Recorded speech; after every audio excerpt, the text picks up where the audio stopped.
This is Mentally Dope. Join us, Charmaine and Jasmine, two Black licensed therapists, as we build a bridge between mental health and Black culture. Come on, it's gonna be dope. Welcome back, guys. This is Stay Mentally Dope. I'm Charmaine. This is Jasmine. And as you can see, we are joined by two lovely, beautiful ladies here. This is Camille and Kim of Enneagram for the Culture. And they are going to join our conversation today as we continue to try to bridge this gap between mental health and Black culture, with all the things of trying to find ways to make it digestible. So one of our favorite shows, Everybody's to favorite, watch, I feel like why not talk about girlfriends? And on Enneagram for the Culture, they talk about the Enneagram. So we want to get some information about that, information about them, and then let's plug that together for a conversation for us to talk about how the Enneagram can work in ways that we understand by some of our four favorite friends, the girlfriends. Favorite, it's a strong word, but yes, our best friend. I'm the best friends. Yes, and so I don't know if you guys are like me, but I'm a total newbie when it comes to the Enneagram. I don't know much about it. Camille sent me the information to take the test and figure out what I am, and so I have a number assigned to myself now. But what does that really mean? So hopefully they're gonna give us a snippet, but they do this, okay? They talk about this stuff on their pod, so definitely go check out their podcast so you can get a deeper understanding, because we're not going to be going that much, not much depth into the Enneagram necessarily, but we will be making some connections for y'all. Yeah, for sure. Thanks for having us. Yes, welcome. Oh, so first thoughts, just when we talk about the Enneagram and girlfriends, I don't know, where are we at with that? Well, I would like for Camille and Kim to give us a quick synopsis of what the Enneagram is and how that relates to people. Yeah. So, okay. I'm getting a lot of feedback. The Enneagram is a personality typing tool. So it's kind of in the camp of the MBTI, the Myers-Briggs. It's in the camp of the Strengths Finder, any of that kind of stuff that's helping you learn more about yourself, and how you maybe relate to people and why you do what you do.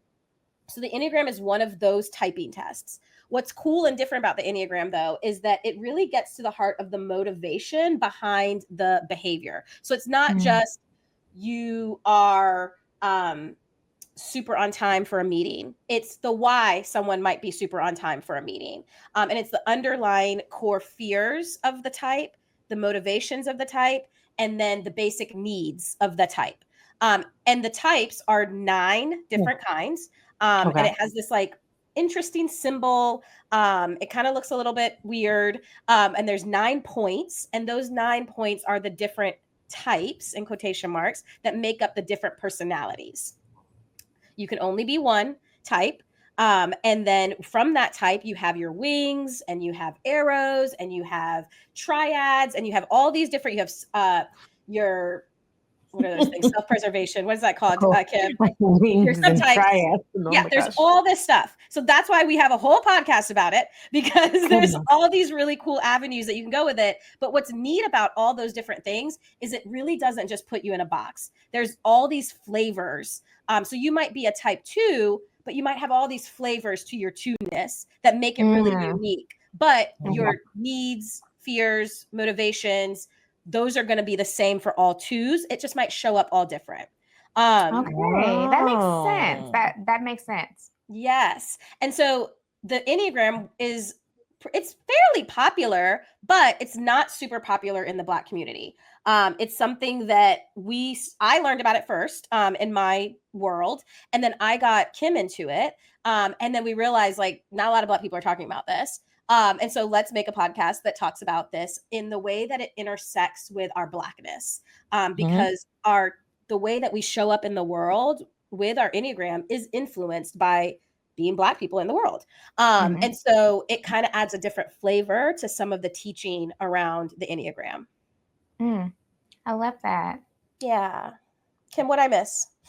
I was nothing, friend. You nailed it. I was just going to say, I saw Jasmine and Charmaine, you were both your faces were responding to all of the kind of layers to this tool. And I think that it can just be helpful to, like, as people are learning about it, to know that, like, don't stop listening at it's a personality test. Because for a lot of people, they like immediately, again, unique to our culture, for many of us, we kind of immediately shut down. We feel like, that doesn't apply to us. We don't want to be put into a box. And so kind of understanding that this is more like a system that can kind of help you with awareness, can help you with growth, can help you in your relationships for sure.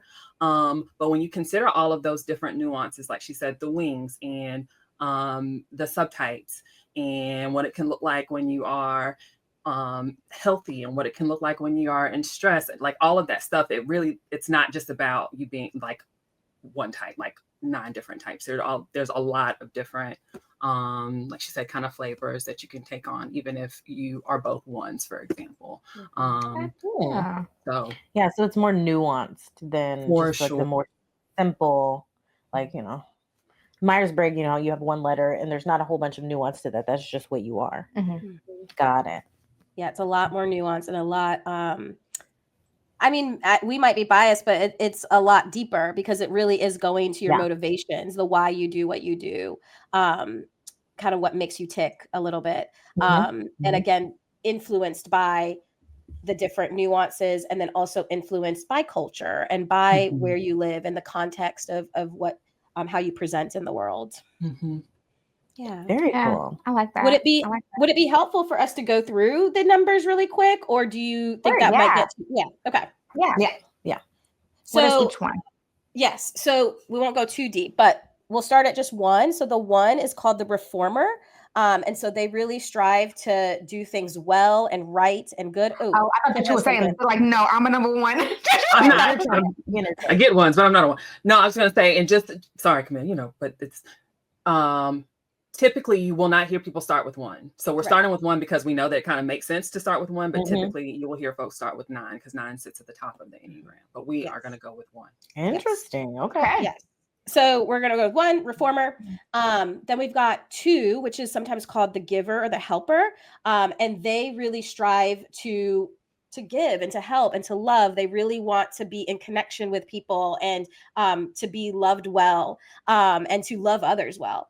The 3s are known as the achiever or the performer, and they're going to be really focused on like succeeding and achieving and doing things in a way that are representative of like their best self. 4 is called the individualist. They're going to be really unique. They really they're into aesthetics. They're sometimes artsy. They're into their emotions. They're very, they're very thoughtful about emotions. 5s are going to be the intellectual, and they were the investigator. And so those are going to be 5s are really heady. They're thinking a lot. They like to research. They're thinking of questions and answers. 6s is the loyalist. So really connected to their people, to their values, to their they rock hard for things. They can struggle with anxiety, so they can really want to build structures and systems and security. Security is really important to them. 7s are called the enthusiasts or the epicurists. And so 7s are going to not want to be bored, really don't like hard emotions, and they want to have a lot of fun. They're on the go. They're really trying to make life bright and as full as possible, because they're trying to avoid pain. 8 is the challenger. And so the challenger kind of says it right there. They are going to take on challenges. They're strong. They're bold. They are really, connected to justice and standing up for the underdog in some ways. And then the 9 is called the peacemaker. And so the 9 is really going to be person that really loves harmony, really wants to kind of avoid conflict, and to kind of bring people together and have a peaceful sort of energy to the rooms that they walk into and into their relationships. Those are the most basic way that I could explain that. There are so many more like things about them. And some of even me doing it in that basic way almost even misses some of it. But it is just like the top layer of what the Enneagram can be. Yeah. Okay. So I'm sorry. I was just saying she did really good with that. Yeah. She did. You did. You did amazing. So even in you explaining that, I was thinking as you were explaining that. So like off the top of my head, my first thought relating this back to girlfriends. So you guys know Lynn. Lynn was the one who had multiple jobs. She had like 7 degrees. Like she just bounced from house to house. Like she did whatever, which sounds very 7 like. But she also really, I was gonna say it's on 4 each. Oh, see, I don't know if I was listening. See, I was gonna say 7, but I also was gonna say 9 with the fact that she was just like so like you know, I'm gonna be out here and like you know wave in the water, and I want everybody to be in harmony while I live on your couch and like eat your food. So like I wouldn't know like you know y'all's opinions. Like, what was like that behavior for Lynn, and like how would you type it? I wouldn't. So. Okay. Can we put a pin in it? I just want to go back just a little bit to help with folks as you're listening to what Camille just shared as far as like what the types are and maybe trying to figure out like what type you connect with. Yeah. One of the nuances she mentioned are triads. So there's the gut triad, the heart triad, and the head triad. Oh. So and this is going to come up a little bit later, I think, probably, and what we'll talk about. So it's another reason I want to go ahead and say it now. So types 8, 9, and 1 are part of the gut triad. Types 2, 3, and 4 are part of the heart triad. Okay. 2, 3, and 4 heart. Okay. And 5, 6, and 7 are part of the head triad.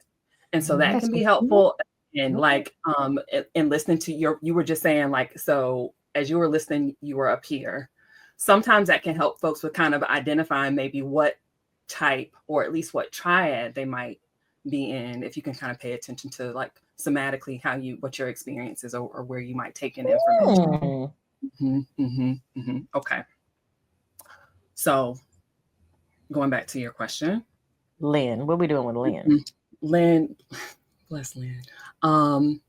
This is what a lot of people like to do with this tool is they like to try to figure out, especially like pop culture, maybe personally, you know, in their lives, like who's what type, and culturally, like in film. And that can be really, really fun and really, really cool. But we do try to like offer a little bit of a disclaimer. Don't do that personally. Definitely don't do it personally because there's really no way for as dope and skilled as we may be as clinicians, even we couldn't tell someone else what their type is. Going back to the uniqueness of this tool, it really captures and articulates one's inner world in a way that other tools do not. And so truly, the only person that can determine what their type is the individual. So we don't want to, in our relationship, say, "Oh, girl, you are definitely an 8." Like that's for that person to kind of figure out. Yeah. And then when it comes to film, it can get a little tricky because these are not real people. You know, these are people that someone wrote about and kind of created. And so oftentimes there's not a fully consistent like inner world for characters. And we also can run the risk of like oversimplifying. So that's my disclaimer. And that's why I would say maybe we could approach this a little different. Instead of trying to figure out who is what type, how can we pay attention to kind of like the vibe you described it? So like Lynn is like, you know, flowy. And that's like a 9 vibe. That's like a 4 vibe. That can be, sometimes that can look like a 6. That can also sometimes look like a 7. But how can we pay attention to like the energy, the vibe, and how can we learn from that?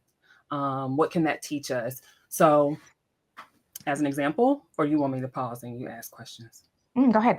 Well, you're actually saying like we're asking the wrong questions, I think, because I think our questions are, what is the type? What is the type? And maybe the question needs to be like, what's underneath what we're seeing, right? Like what motivates this person? What's kind of going on underneath to make it to reflect what we actually see? Yeah, because for me, I would see that, and I would definitely say that she has like some like self-sabotaging behaviors. And there's like, you know, the protection and like the fear of the shame, kind of like how we had said earlier, like maybe it's the shame or like the self-sabotaging, which like, you know, makes her jump from career to career, or be like flighty, or like be like so passionate about something and then like move to the next. But like that's how I would see it. Now I have another question, and like maybe this is like, you know, too like in my head. And Camille, I'm kind of curious for you. IFS and Enneagrams. Can my parts have different types? Lord, that would be, you know how they say like you're having a parts party? Like that is like a parts party. Yeah, I do think our parts can have different types. I've never thought about that, Charmaine. But I do think they can. But what's cool about IFS and the Enneagram is that, because like I said, it's a little bit deeper. With the Enneagram, my type, I have parts that are related, that those protectors, like we've learned, or there's managers, or my firefighters are 100% connected to my my Enneagram. My exile has a lot of the Enneagram, like the fear of a 7 is a lot of my exile energy. My firefighters of distraction and let's go on a trip. That's literally what a 7 does. And so it definitely, like your parts are so woven in to your Enneagram for sure. Okay. Now, do you have Yeah, I would say that, yeah, some of my parts, I could type them like, oh, there's this part is very 1-like, and this part is very 4-like.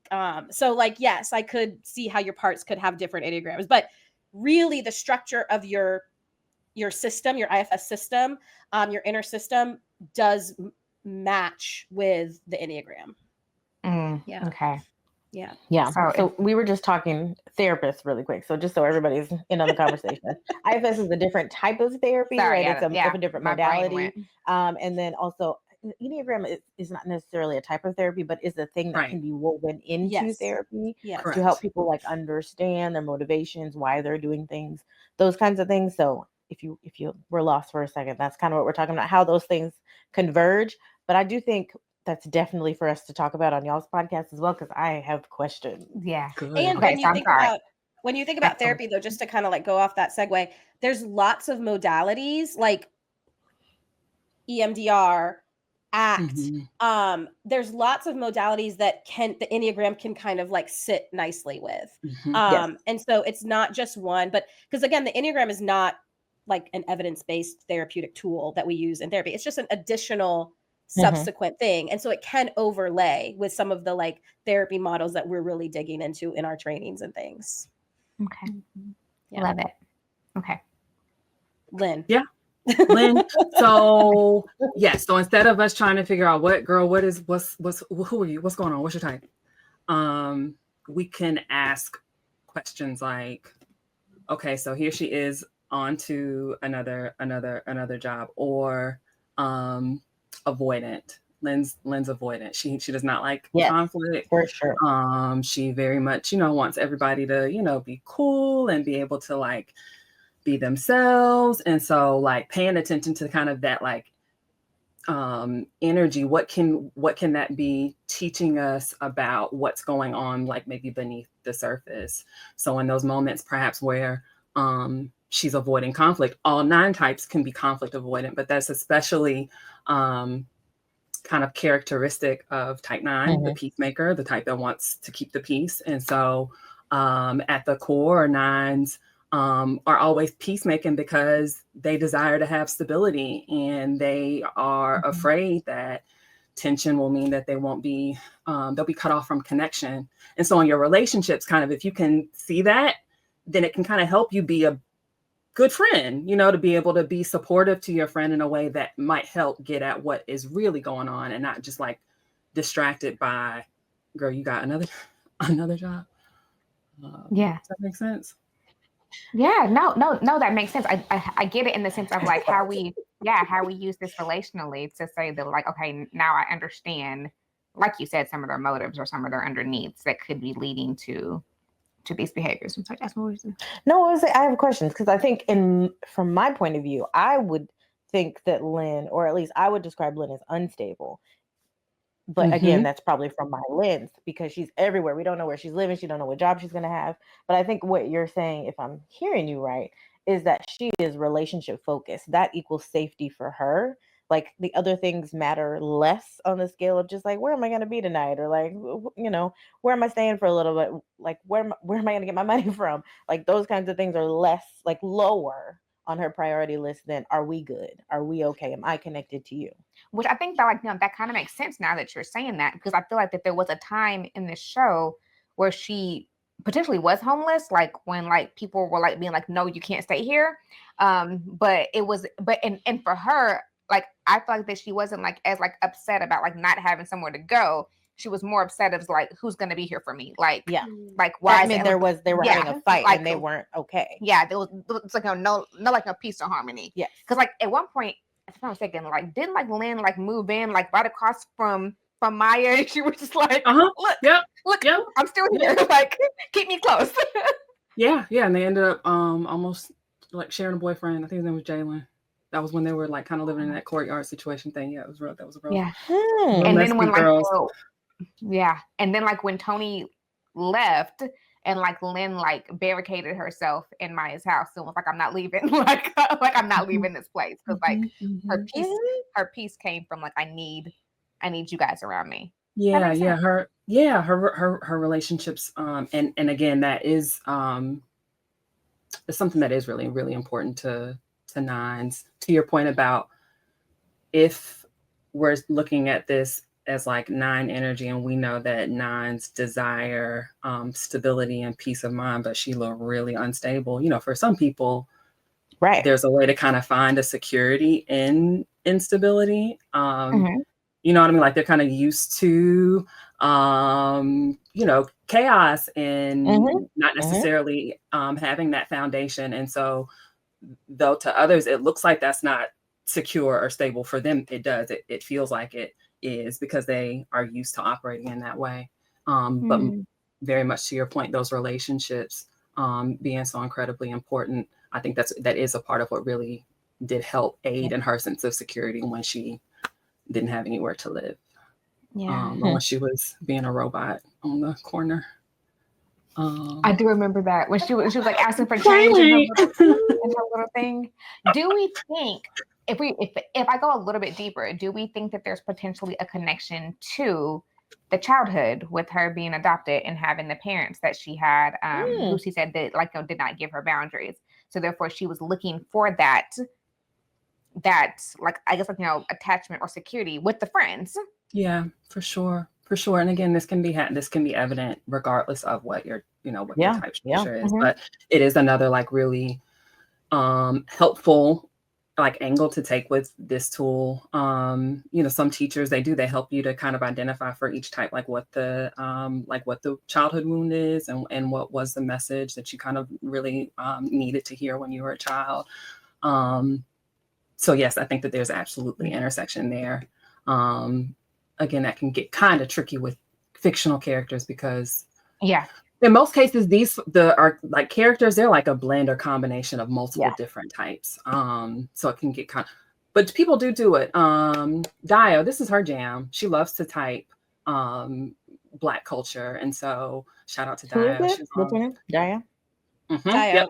She has an Instagram that's called, I think, the Black Enneagram. And she does where she just types or says what number she thinks certain pop culture folks are.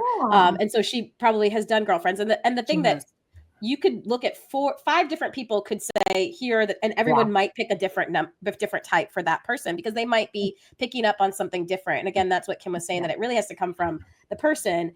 I always think when it comes to pop culture, I would love to ask the actress, like how they conceptualize the character. Cause I think they probably are the ones that know the character the most. And like, the motivations of the character, which is what the Enneagram's getting at. And so if the actress could tell us, this is why Lynn does this, then we could really get to like, okay, she's a X, Y, and Z. But yeah, it's, if it's just the behavior and like on a TV show, you get different writers and you get different vibes of the show. You watch a show and you're like, wait, why is so-and-so acting like that? And it's because it's a totally different thing. And they could be acting out of their character.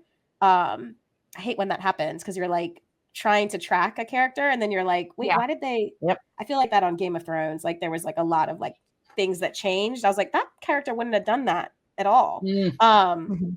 So it's hard to really like pin it down. Yeah. Yeah. Okay, so I'm sorry, go ahead. No, well, I was just saying this gives me more context, I think, for just my life. Even me asking that question was a light bulb moment for me of just like, okay, I see this person as this way, but I think the thing that anchors them is not the thing that anchors me. And so that helps me a little bit more because I can be a little, if we didn't know, I'm a 5, but I can be a little more concrete of just like, that doesn't make sense to me. And so I'm having a hard time versus being like, oh, okay, you're anchored differently. That helps me understand people differently. And 5s really want to understand. That's really important for 5s. Is to it's gotta make sense. You need to make sense. You gotta make sense. Yeah. So I think I would say to consider a more general approach versus trying to figure out like specifically what the type is, or again, even in attunement to kind of like in this situation. So like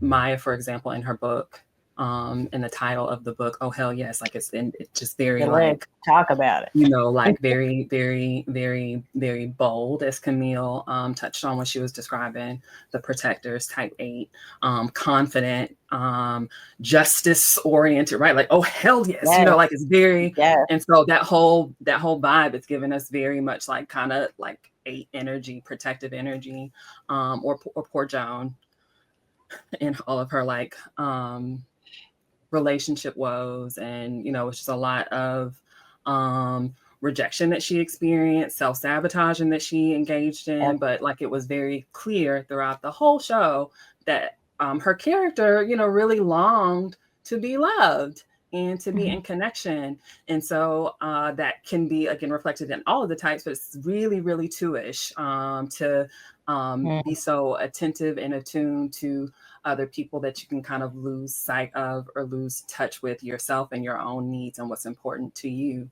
And so again, when you're in relationship with folks and you can kind of pick up on these vibes, it can help you to know, okay, so if my friend is giving off that kind of really, really bold energy, 8s at their core, they're very fearful of being betrayed and being vulnerable and being hurt.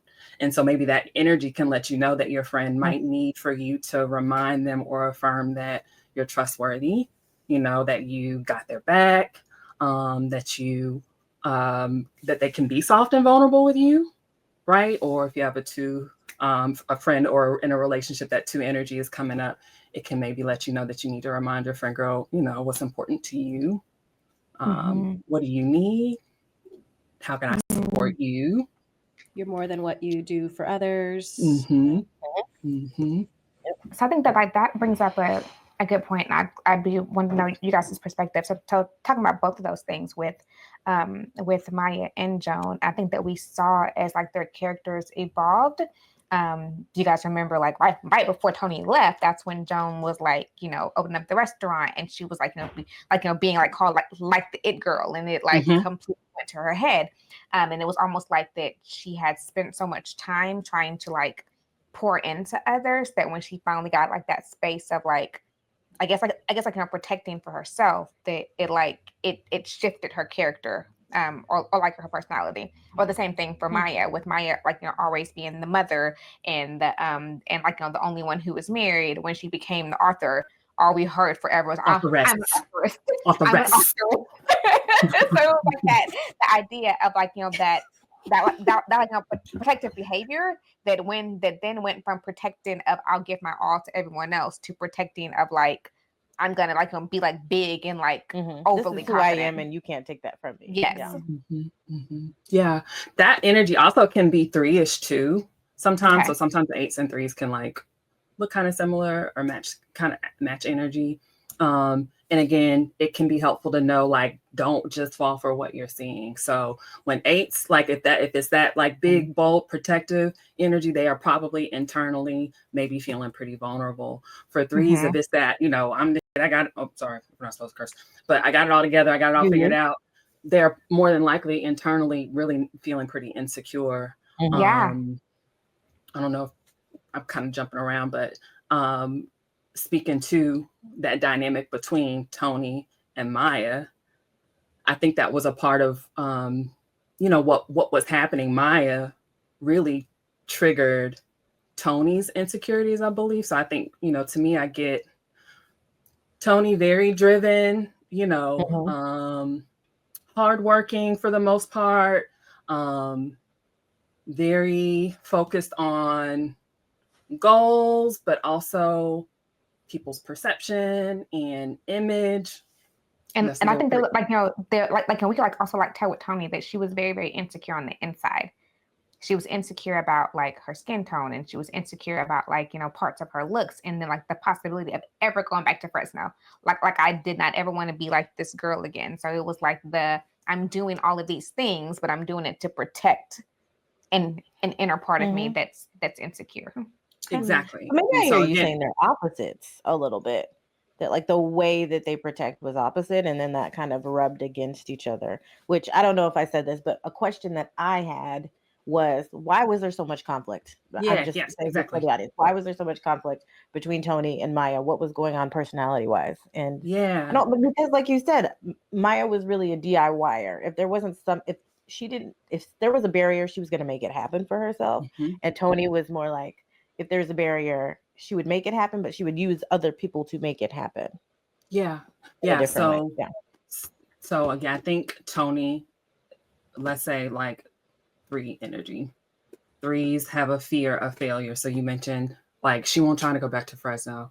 And so again, 3s can present as if they have it all together, or they can get anything done or get anything accomplished. But oftentimes what's really going on beneath that is this, like you said, insecurity, and not really feeling all that great about themselves. So I think when you pair that with Maya, who at times had no issue, showing up authentically, Maya was real. Maya kept it real.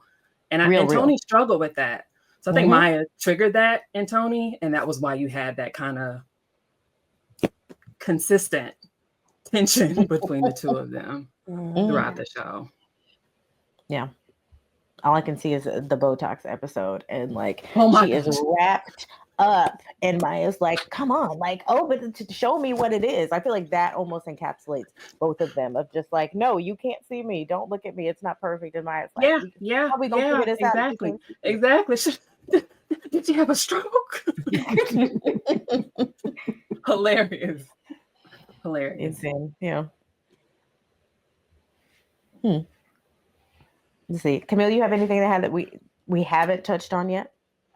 So the funny gag of all this is I actually do not know girlfriends. I am one of the few that have only watched like 5 episodes. It just wasn't in my like growing up like world. And it was actually Kim that was like, you should watch Girlfriends. And she gave me her DVDs. That's how long Kim and I gave them to you. Not the DVDs. Give you a little timestamp. You did. I did give them back. And I started to watch them, but I think it was actually, you gave me the DVDs right when DVDs were starting to go away. So I think that almost was a barrier, because it was like, I have to put in the disc and then da-da-da. So I might need to revisit it now that it's probably streaming, because that just might be an easier experience. But I feel like I've heard Kim talk about it so much, and I've like seen these characters. So like, I just enjoy hearing this conversation in general. Yeah. Yeah. So that leads to my question. What is it about Toni? Maybe it's like the vindictiveness or like the pettiness. She refused to call that child Jabari. What is the issue? Yeah, Jumanji. What in somebody? Jumanji, Jimmy Crack Corn. Everything but his name. Tell me the personality trait. What am I missing here? Because literally. Yeah, I love that question. I think going back to that dynamic between Toni and Maya, I think because Toni was perhaps so frequently like triggered by Maya, that was one of her behaviors, to really just try to show Maya that you are just so small to me. You're so and so insignificant that I will not even do the work of getting your only child's name right. Yeah. It's much more work to think of a new name every time you call that child's name. But baby was, I mean, she was on it. She was very creative. Very literally crazy. But I do think you're right. I mean, Toni did want a child.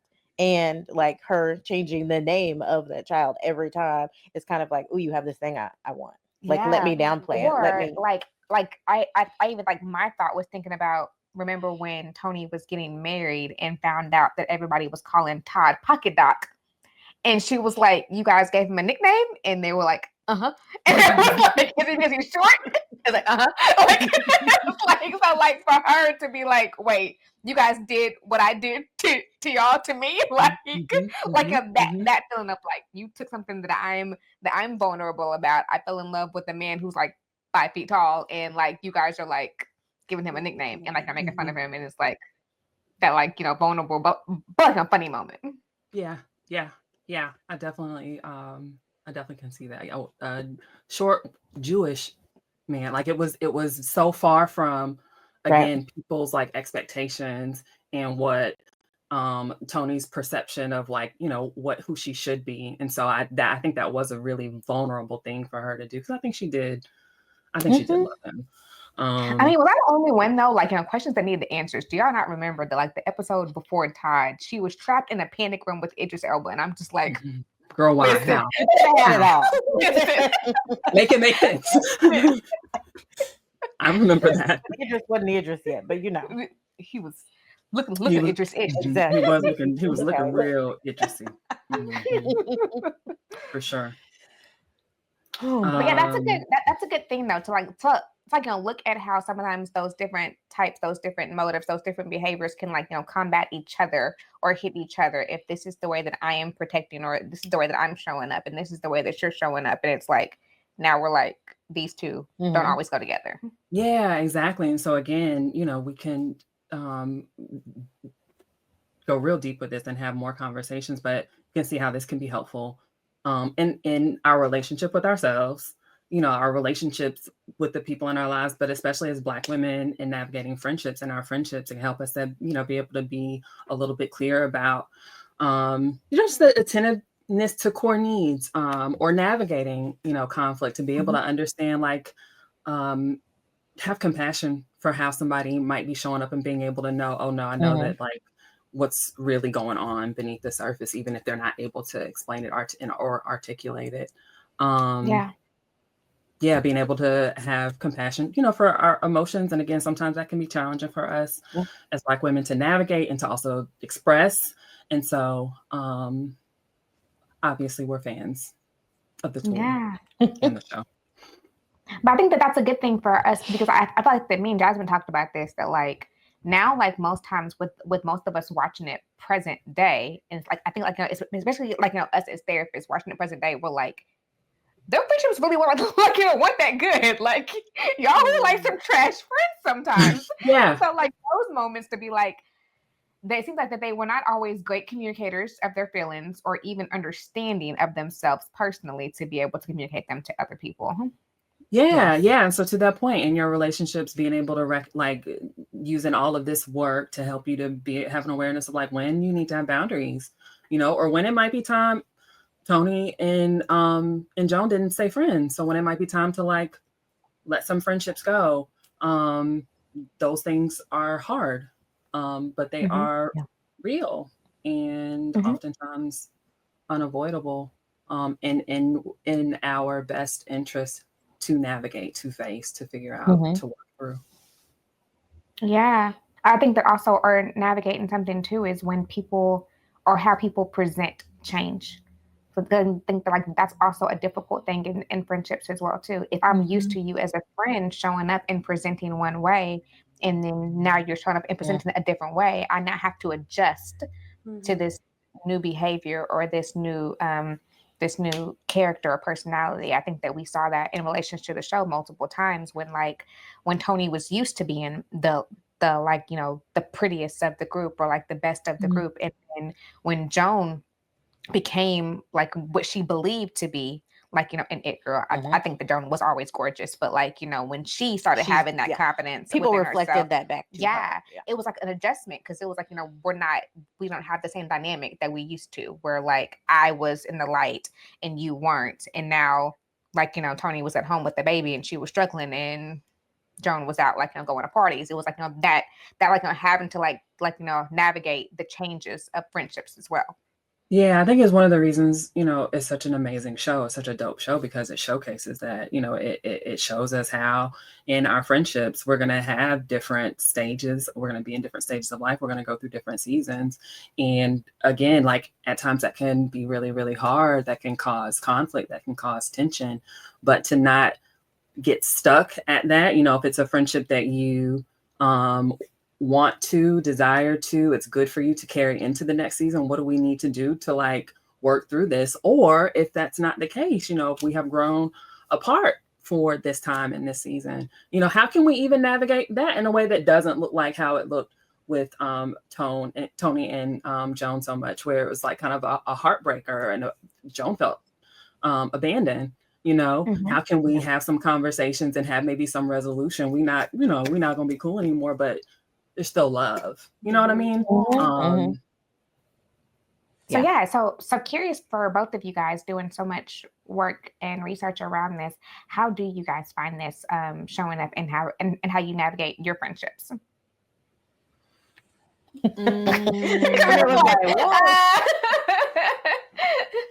How do I find the Enneagram showing up and how I navigate my friendships? The Enneagram. So like, you being able to like, recognize your friends and like their different types of behaviors. Well, with it being something that Camille bit me about and gave me the bug, and I was just so like into it, I pretty much made like I don't have a ton of friends. Like, I'm one of those people. I have a few friends that I'm really, really close with.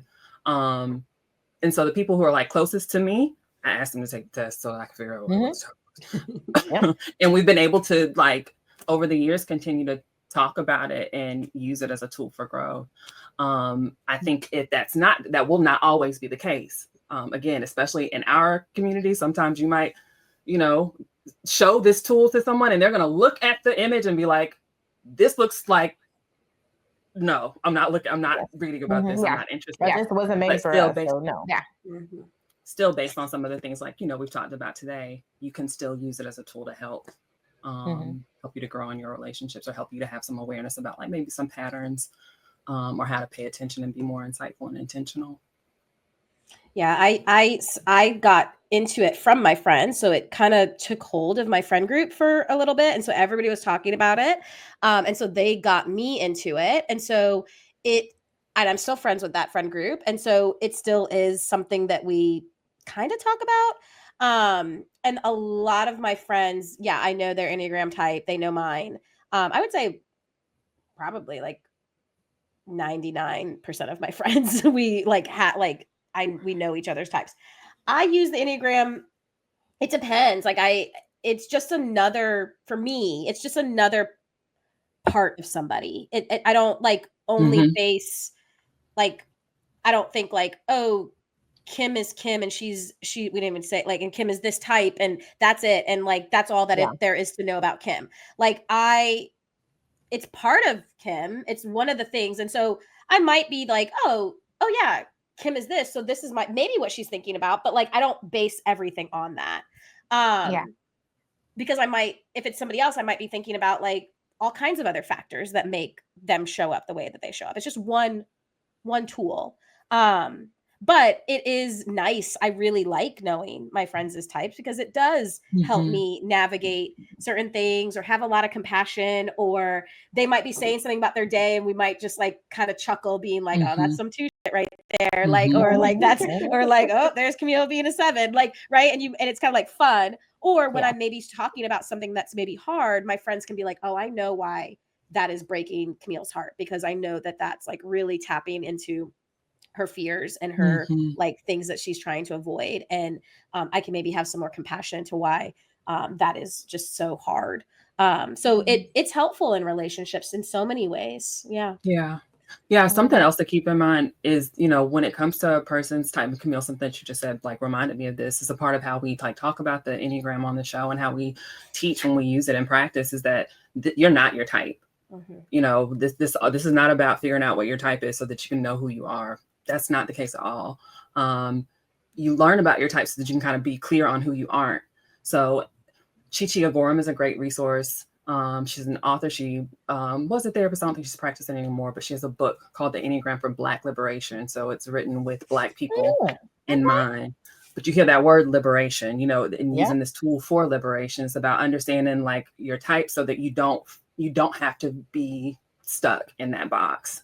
And so like going back to your question about how this might show up in our friendships, one of my closest friends is a 1 perfectionist. And so when I'm interacting with her and I'm getting those like 1 vibes, I'm hearing her be maybe really hard on herself or feel like she, should have done something better. She didn't get something right. I'm able to, like Camille just said, kind of understand like, ooh, like this is really bothering her because I know that this is touching on some of her core fears. And then again, it can help me to have an understanding of like how to show up and be supportive to help her to remember that she's so much more than anything that she might do, or anything that she might get right or wrong. She's just amazing because she's who she is.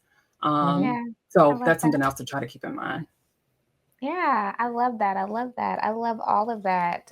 Jasmine, do you have anything to add to that? Well, I think that I'm liking this and like feeling more connected to this because I feel like it, I don't know if you have those people in your practice that kind of struggle with personalizing some things, like personalizing even personality traits in it. It's like a moral reflection versus if you can focus on your personality and your needs and your motivations, it's almost easier to start to address it, right? That like, I'm not just a bad person, or I'm not just like, I think a lot of people don't, or us, I would say this, Black people struggle, especially with like conversations around wounding and things that are hard and trauma that feels really deep and difficult versus like, this is what my motivation is. Cause we know it all ties together, right? Like when I'm filling out the questions for the Enneagram, I'm doing parts work and I'm thinking, hey, yeah, I know where that comes from. I know what wound that comes from. But we may not be able to have those conversations with people all the time. It could just be like, oh yeah, one of your core things is this.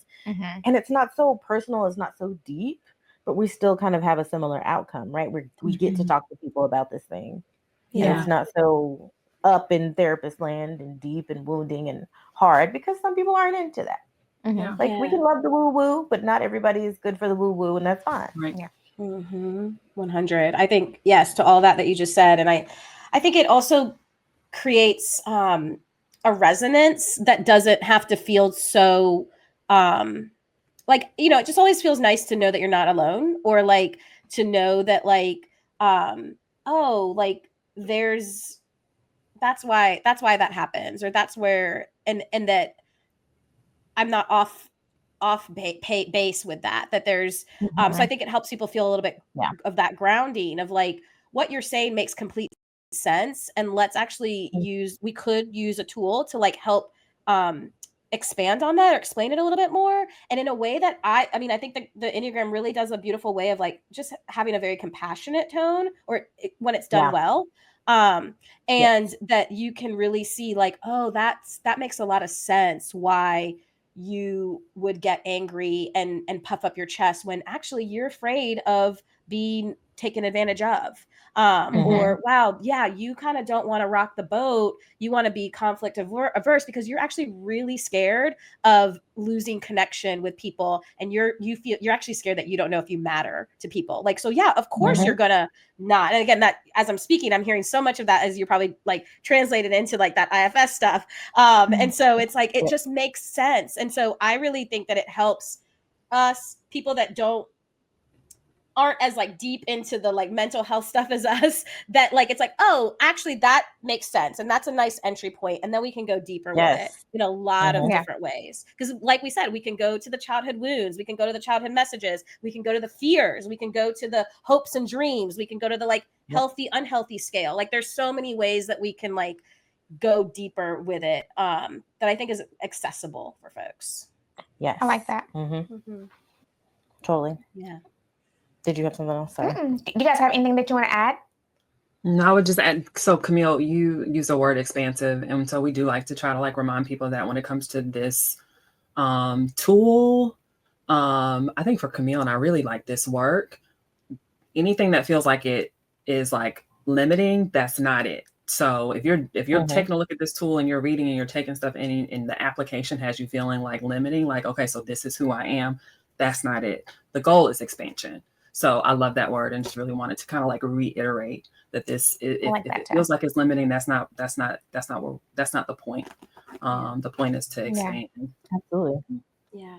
And here's what's kind of also like a cool, like, is like when we think about like Chi-Chi's book of like for Black liberation, the actual like end goal is to actually be not like your number. Like, right, exactly. So it's actually like to show that like, oh, this is how I'm kind of structured. This is sort of how I'm built. This is my type structure. And I actually want to like get out of that. I want to liberate myself from these like patterns that just kind of sometimes can happen automatically. I actually want to draw on like, well, what if I think about it differently? Or I don't have to hold on so tight to that protective thing. I can actually let that go and say, oh, but I could do it like this. And the Enneagram has lots of connections that like, oh, I could do it like a 6, or I could do it like a 5, or I could do it like a 1. And so it gives you some access points, is like literally one of the words that's used, some access points for growth and change. So it's not about you're a 7 and that's it. It's a 7 and eventually we want to start looking like other numbers. Yeah, I like that. More flexibility. I do like that. And I do love that explanation. Because I think that like my first thought was like, this is my box.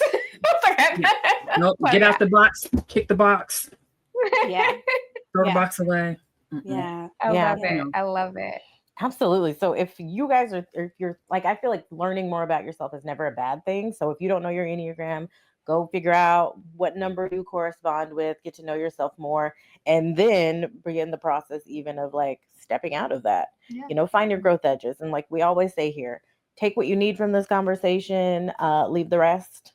That's it, right? If it's nourishing, if it's good, if it leads you to growth, do it. If it's anything that's not that, leave it. It might not be for you. Yeah. And I mean, of course, one of the best ways to learn more about the Enneagram is to watch the podcast, Enneagram for the Culture, because they have all of these wonderful conversations. Do you guys have anything else that you want to plug? No, that's it. Yeah, check us out last season. Last season was our first season. Where people find you mostly? Yeah, sorry. Last season was our first season. Jasmine's like, I want to know where to find you. I need to know where to find you. Last season was the first season we were visual, so that's kind of something that we're new to. So we're excited about that. So you'll find us on YouTube for the visual. But before that, so seasons 1 through 3, we're audio only, but pretty much wherever you listen to podcasts, and it's Enneagram for the Culture. Like we said, check us out on social media, mostly Instagram. We're on Threads, Enneagram for the Culture, and it's lots of good information if you want to learn more, and then also really great conversations. One of the things I love about our podcast is we're very intentional about connecting with other really dope Black folks in the world and hearing about how they are showing up in the world and what their experience is and how that intersects with their type structure and also how that intersects with their mental health. And so for sure, give us a listen. Well, love it. Thank you guys so much for doing this with us and enlightening us in this way. Thanks for having me. Always. Yeah. So and y'all are going to join us. Come in and hang out with us. Absolutely. Continue the conversation. Keep an eye out for that. We are going to also be on their podcast and we'll let you know. I also am going to link all of the stuff that we talked about today. I'll get more information about that and where to find them so you guys don't have to look very far.